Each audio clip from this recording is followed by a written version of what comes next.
Hello friends, Koli food চ্যানেলে তোমাদের সকলকে স্বাগত জানাই। আজ আমি বানাবো পাবদা মাছের ঝোল। দেখো, পাবদা মাছের ঝোল বানানোর জন্য আমি প্রথমে মাছগুলো খুব ভালোভাবে ধুয়ে নিয়েছি। এবার নুন হলুদ মাখিয়ে নিচ্ছি। বাঙালির রান্নাঘরে পাবদা মাছ মানেই নরম স্বাদে ভরপুর একটা ঘরোয়া রান্না। আর আজ বানাবো সেই পাবদা মাছেরই ঝোল। দেখো, পাবদা মাছের ঝোল বানানোর জন্য আমি কচু, আলু, বরবটি, বেগুন সব সুন্দর করে কেটে নিয়েছি। এবার গ্যাসটা জ্বেলে আমি ফ্রাই প্যানটা বসিয়ে নেব। এবার তেলটা গরম করে নেব, দিয়ে মাছগুলো ভেজে নেব। তেলটা গরম হয়ে গেছে, এবার এক এক করে আমি মাছগুলো ভেজে তুলে নেব।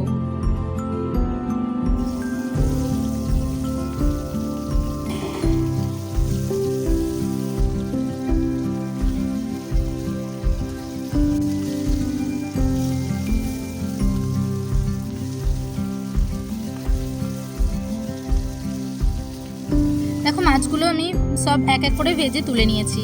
এবার দেখো, তেলেতে আমি বেগুনটা দিয়ে খুব ভালোভাবে ভেজে নেব।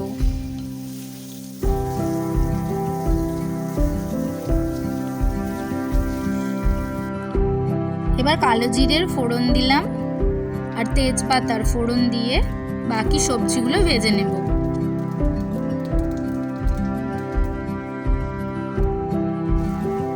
কচু, আলু, বরবটি একসঙ্গে খুব ভালোভাবে ভেজে নেব।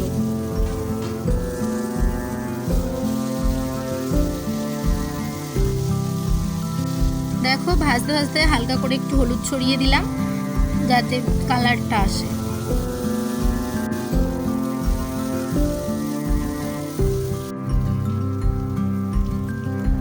দেখো, সবজিগুলো ভাজা হয়ে গেছে। এবার সর্ষে আর কাঁচা লঙ্কার পেস্টটা দিয়ে দেব, দিয়ে আবার 2 থেকে 3 মিনিট খুব ভালোভাবে নাড়াচাড়া করব।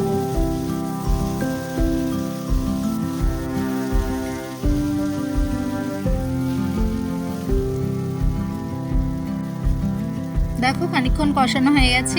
এবার দিয়ে দেব 1 চামচ হলুদ, পরিমাণ মতো নুন, ধনে গুঁড়ো আর দেব জিরে গুঁড়ো, দিয়ে খুব ভালোভাবে আবার খানিকক্ষণ মশলাটার সঙ্গে সবজিগুলোকে কষিয়ে নেব।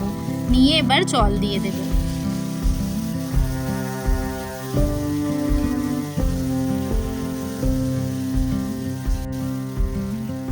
এবার দেব অল্প করে, অর্থাৎ পরিমাণ মতো লঙ্কার গুঁড়ো। যেহেতু আমি সর্ষের পেস্ট বানানোর সময় আমি কাঁচা লঙ্কা দিয়েছিলাম, তাই অল্প করে লঙ্কা দিলাম। ঝালটা তোমরা তোমাদের স্বাদ মতো দিও। এবার ঢাকা দিয়ে দেব। 10 মিনিটের মতো দমে ফোটাবো সবজিগুলো সেদ্ধ হওয়ার জন্য। দেখো, 10 মিনিট হয়ে গেছে। এবার ঢাকা খুলে দেখবো সবজিগুলো সেদ্ধ হয়ে গেছে কি।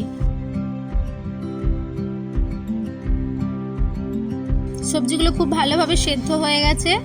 এবার বেগুন আর মাছগুলো দিয়ে দেব। মাছগুলো দিয়ে জাস্ট 2 থেকে 3 মিনিট ফোটাবো, খুব অনেক ফোটাবো না, কারণ পাবদা মাছ খুব নরম হয়। বেশিক্ষণ ফোটালে মাছগুলো ভেঙে যাবে। দেখো, ঝোলটা একদম রেডি। এবার তুলে নিচ্ছি।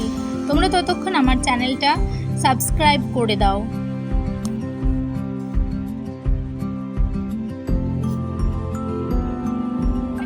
গরম ভাতের সাথে 1 বাটি কচু বেগুন দিয়ে পাবদা মাছের ঝোল জাস্ট অসাধারণ, কোনো কথা হবে না।